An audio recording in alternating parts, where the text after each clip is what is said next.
set up in here about an hour and a half before daylight this morning. The way things calmed down, I busted some deer coming in, but I put some peanut addiction out behind the tree over there. I already had a couple deer come in before daylight, couldn't really tell what they were. Conditions again, like yesterday, they're not good, and the weatherman was definitely wrong.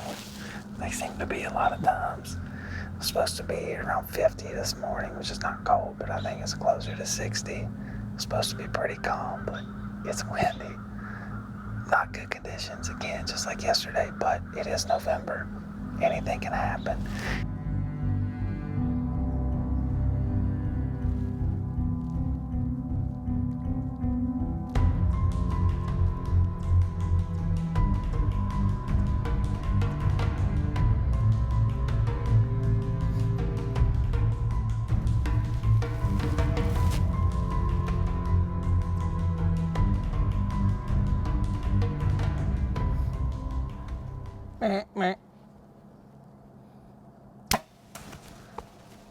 Gosh.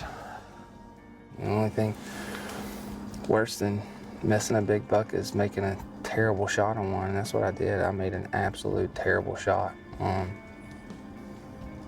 think chances of recovery are 0. I mean, it looked like the shot hit him right under the spine, about as close to the spine as I get without actually hitting the spine.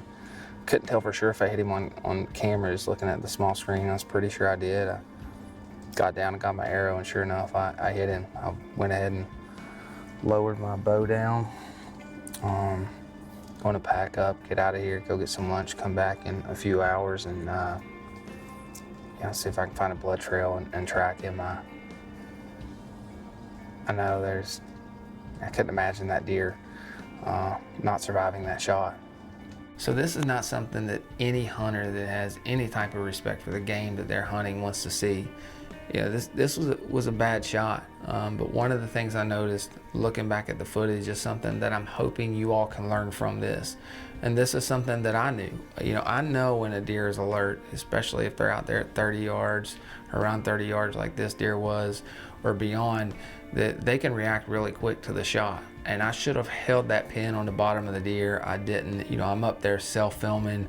A lot of things are going on. I put in time. My heart's pounding. I mean, I still get buck fever like I did when I was 15 years old. So everything is happening really fast, and I pull back and I settle my pin on the deer and I shoot. And you can see by the footage, where I was aiming at this deer, my arrow hit where I was aiming, but this deer just dropped so fast. Their reaction time is unbelievable. I think a lot of times hunters hit deer high and they wonder, man, how'd I hit high on that deer?